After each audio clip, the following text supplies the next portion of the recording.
যারা জার্নালিজম করেন তারা অবশ্যই ইথিক্স মেনে যেন জার্নালিজম করেন, ইচ্ছা করে যেন ডেলিবারেটলি কেউ যেন ডিসইনফরমেশন না ছড়ান। প্লাস এর ফলে যেটা হবে, যে লোকগুলো সৎভাবে দেশকে সার্ভ করছে, যার সততা, যার পাবলিক ইমেজ একটা ম্যাটার করে, এই লোকগুলোকে আমার প্রোটেকশন দেওয়া যাবে।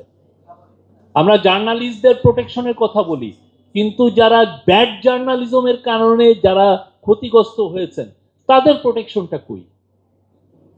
যারা ডিসইনফরমেশন, মিসইনফরমেশনের দ্বারা যারা ক্ষতিগ্রস্ত হয়েছেন তাদের প্রোটেকশনটা কই?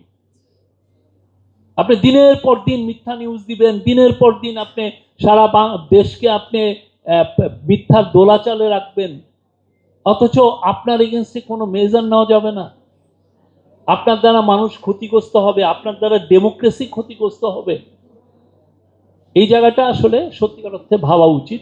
এই জায়গাটায় আমরা ফেল করতেছি। এই জায়গার ভাবনা, আমি এটা যখন আমি জার্নালিজমে ছিলাম আমার এই জায়গাটা সম্পর্কে আইডিয়া ছিল না।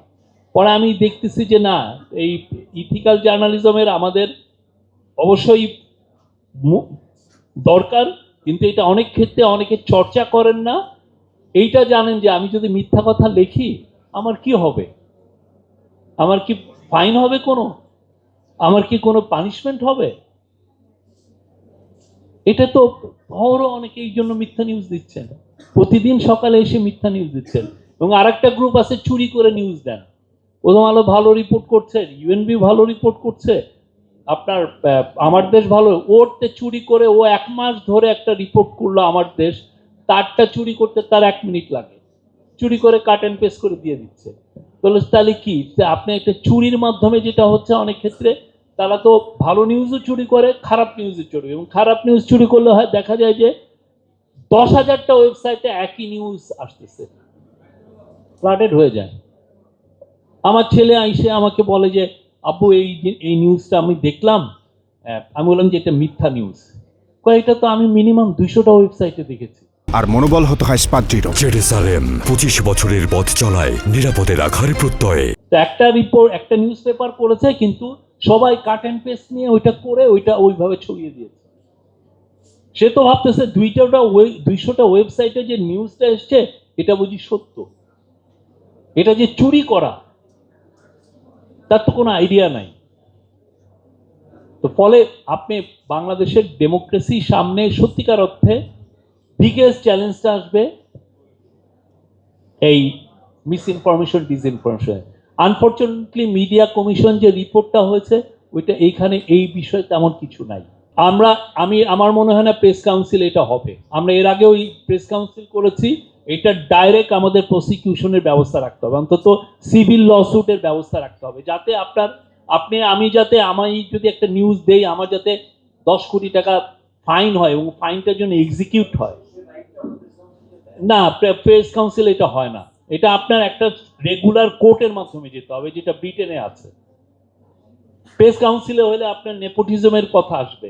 প্রেস কাউন্সিলে আসলে আপনার এটা ঠিক রিপ্রেজেন্টেশন হচ্ছে কিনা সেটা আসবে, যে ওইখানে জার্নালিস্টদের রিপ্রেজেন্টেশন আসছে কিনা।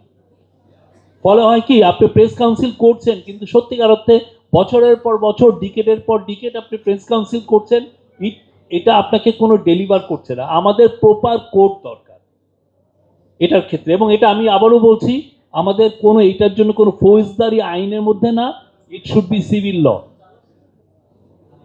সিভিল লতে আপনি ভুল নিউজ করবেন, আপনি একজনের নামে ইচ্ছা করে আপনি ডেলিভারিটলি মিথ্যা নিউজ ছড়াবেন, you have to pay damage.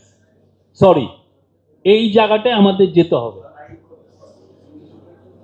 না, আইন আছে, কিন্তু আইনটা তো এক্সিকিউটিভ এনফোর্স হয় না। তো আমাদের কি ডিফর্মেশন ল নাই? ডিফর্মেশন আসছে তো, কিন্তু আপনি 54 বছরে কেউ 1000টা মিথ্যা নিউজ দিয়ে কেউ কি আপনি 1 টাকা ফাইন দিয়েছে? এটা যতদিন আপনি না করতে পারবেন রেসপন্সিবল জার্নালিজম হবে না। এখানে যে যার মতো মিথ্যা নিউজ দিবে, এই জায়গাটা আমাদের দরকার। আমরা আবারও বলছি, এই জায়গাটা খুবই দরকার। আমরা জার্নালিজমের ইথিক্যাল জার্নালিজম চাই, জার্নালিস্টদের প্রোটেকশন চাই, এবং বাংলাদেশে কোনো ধরনের কোনো মিডিয়া হাউস যেন কেউ অ্যাটাক না করতে পারে সে অবস্থা চাই। কোনো ধরনের কোনো ভায়োলেন্সের জন্য কেউ শিকার না হয় সেটা চাই।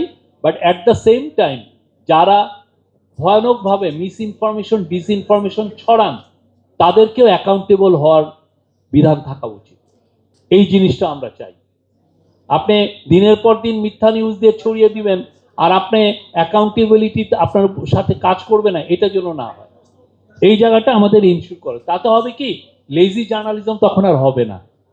আপনি যখন একটা নিউজ তখন ফেসবুকে দিবেন বা আপনি ইউটিউবে বলবেন, তখন ওইটাকে ব্যাকগ্রাউন্ড চেক করবেন, প্রপারলি সোর্স করবেন, আপনার তখন ভয়টা থাকবে। এক্স, ফেসবুক, ইউটিউব যারা এই fake YouTube fake post carry করছে, যারা এটাকে হোস্ট করছে, তাদেরকেও অ্যাকাউন্টেবল করতে হবে। ফেসবুকে এসে বলে না আমাকে অ্যাকাউন্টেবিলিটির মধ্যে রাখবেন না, অথচ ফেসবুককে ইউজ করে বাংলাদেশে কত রকমের রিলিজিয়াস রায়ট হয়েছে, ইউ জাস্ট ক্যান ইমাজিন। আমাদের মাইনরিটিরা বিপন্ন হয়েছেন এই ফেসবুকের পোস্টের কারণে। তো এই জায়গাগুলো আমাদের ইনশিওর করা উচিত।